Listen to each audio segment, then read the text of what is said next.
All right, ready to dive into feudalism. Let's do it.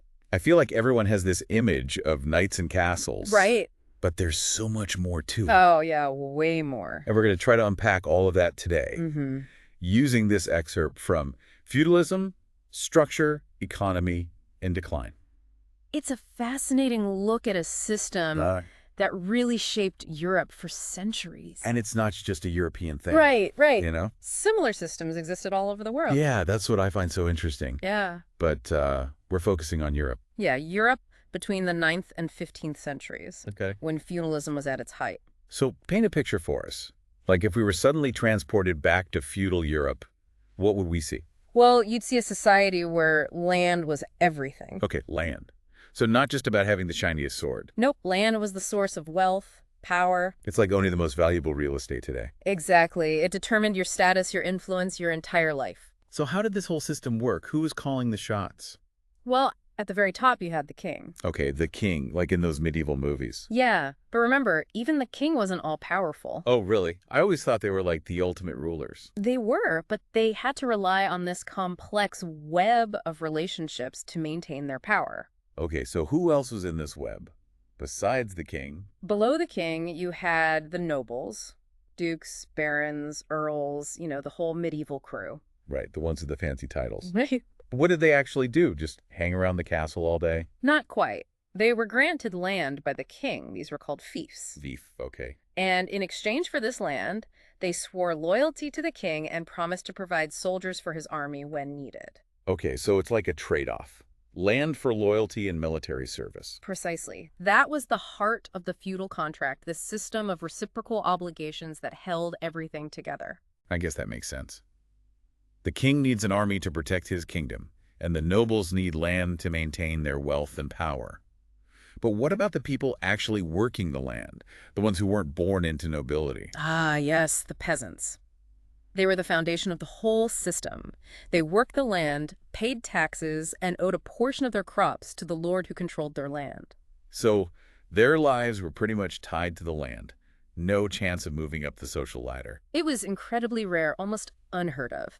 Most peasants were either serfs, bound to the land, or freemen with a bit more autonomy. So they were basically stuck with whatever life threw at them. Their lives were tough, revolved around the seasons, the harvest. It was a constant struggle for survival. It's hard to imagine living in a world where your entire destiny is determined by your birth. It was a very different time, a very different mindset. We were talking about manners before. Yes. Manors were like self-sufficient mini-kingdoms. Okay, so like a little feudal system within the larger feudal system. Yeah, you could say that. Did they ever clash with each other? Sometimes, yes. Competition and rivalry among lords were common. Makes sense. Everyone wants more power, more land, more prestige. Exactly. And remember, power back then was often measured in terms of land and the resources it could provide. It's like a giant medieval game of Monopoly. Yeah. But I have a feeling there's another major player in this game we haven't mentioned yet. The church. Ah, yes, the church. A huge influence during the feudal era. I know they were powerful, Mm. but how did they fit into this whole feudal system? Well, they owned a lot of land, collected taxes. Taxes like the king. Yes, but theirs were called tithes. Interesting. And they used their influence to shape people's worldview. Okay, so they were involved in the everyday lives of the people. Oh, absolutely. They provided education, healthcare, spiritual guidance. So in a way, they were both upholding the system and providing a safety net for those struggling within it. You could say that. It was a complex relationship for sure. This is already painting a pretty vivid picture of feudal society, but I have a feeling there's so much more to uncover. Yeah. We've laid out this picture of feudalism. Right, this kind of... Very complex system. Yeah. And it seemed pretty solid for a while. Yeah, for centuries. But nothing lasts forever, right? No, absolutely not. So what happened? What brought this whole system crashing down? Well, one of the biggest factors was the Black Death. The plague, right? Yeah, the bubonic plague. In the 14th century, Yeah. it swept across Europe and wiped out a huge chunk of the population. I mean, we've all heard of the Black Death, but it's hard to imagine how devastating it really was. It was absolutely horrific. Yep. Millions of people died. So how did a plague, as awful as it was, change the whole structure of feudal society? Well, it had this kind of unintended consequence. It created a labor shortage. Oh, okay. I hadn't thought about that. Yeah, so suddenly There were fewer peasants to work the land. And that gave the peasants who survived more leverage. Exactly. Lords had to compete for workers, Okay. offering better wages and conditions. So the plague, in a way, it kind of upended the power dynamic between the lords and the peasants. Yeah, it's a huge shift. So the Black Death kind of shook things up, but it wasn't the only thing, right? No, there were other factors at play. For example, around the same time, towns started to grow, Oh, interesting. and trade routes expanded, connecting Europe to the rest of the world. And with more trade came Merchants. merchants, right? And they made their money not from land, No, but from trade and commerce. exactly. They were accumulating wealth outside of the traditional feudal system. So it's like a whole new system was emerging. Yeah, a system based on money and markets, not just land and loyalty. Okay, and how did these towns, these merchants, how did they change things for the people living under feudalism? Well, for one thing, towns offered opportunities Okay. you just didn't find in the countryside. You could learn a trade, start a business, potentially improve your social standing. So it's like a chance to escape that rigid hierarchy of feudalism. Yeah, it was a draw for a lot of people. And as towns grew, they needed, Protection. right, protection, Yeah. which meant armies. And those armies were often funded by the wealthy merchants. So the merchants had money, they had power. Yeah, they were becoming a force to be reckoned with. But what about the knights? What happened to all those guys in shining armor? Well, as towns grew and new military technologies emerged, knights became less important. Okay, technology, like what? Things like crossbows and later on gunpowder. Gunpowder. Huh. That changes everything. It does. It made castles less defensible, Yeah. and it shifted the balance of power on the battlefield. So the knights were out, and foot soldiers with guns were in. Yeah, that's a simplification, but you get the idea. Yeah, totally.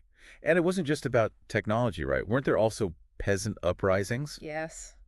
There were a lot of peasant revolts during this period. Okay. And what were they revolting against?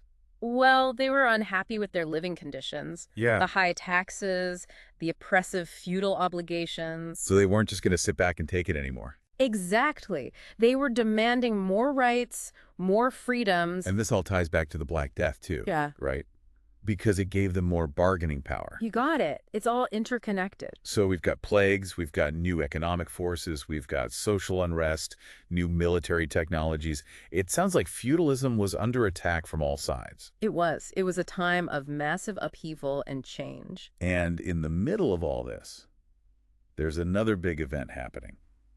The Crusades. Ah, yes, a crusade. And those were all about religion, right? On the surface, yes. So how did they play into the decline of feudalism? Well, even though they were fought in the Middle East, the Crusades had a big impact back in Europe. Okay, how so? They exposed Europeans to new ideas, new cultures, new goods. Okay, so they brought back more than just religious relics. Right, they brought back new knowledge, new tastes, new ways of thinking, And that all contributed to... the growth of towns and trade. Yeah, right. Yeah. So even though the Crusades were supposed to be about spreading Christianity, they kind of backfired on the feudal system. You could say that. They helped to accelerate its decline. And I bet someone was taking advantage of this decline, right? Yeah. Someone was profiting from all this chaos. You're catching on. The kings were watching all this unfold, Yeah. and they saw an opportunity to consolidate their power. Oh, so while the feudal system was weakening, the kings were getting stronger. Exactly. They started to build more centralized states, with themselves at the head. So it's like the end of one era and the beginning of another. It was a major turning point in European history. The old feudal order was crumbling and a new order was emerging. So feudalism is gone, but it didn't just disappear completely, right? I mean, we still see its influence today, don't we? Absolutely. Feudalism may be a thing of the past, but its legacy lives on. We've gone through the rise of feudalism, how it worked, and what brought it down. It's been quite a journey. But now I'm curious, what lasting impact did it have? It might seem like ancient history, Right? but it's more relevant than you might think. Okay, so how does a system from, like, the Middle Ages still affect us today?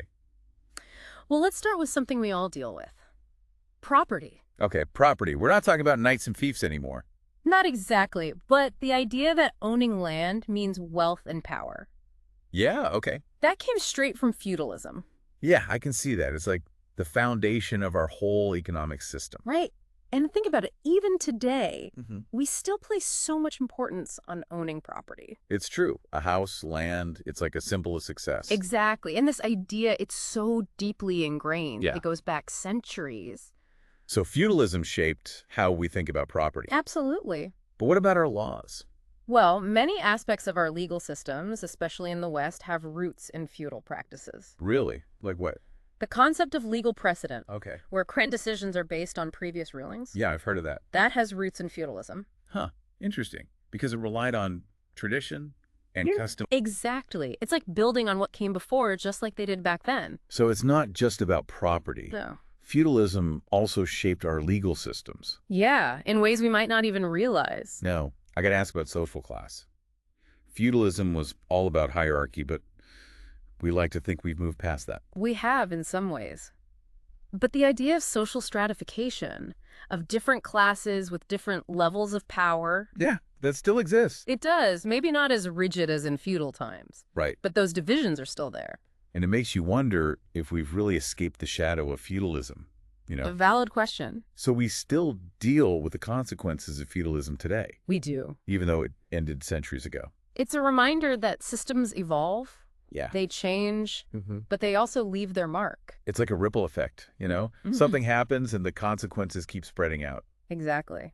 And just as feudalism shaped the modern world, the systems we live under today will also shape the future. Wow. That's something to think about. Well, I want to thank you for taking us on this deep dive into feudalism. It's been my pleasure. It's amazing how a system from so long ago can still be relevant today. And to our listeners, we encourage you to keep exploring, keep questioning, and keep diving deep into the past, because you never know what insights you might find that illuminate our present.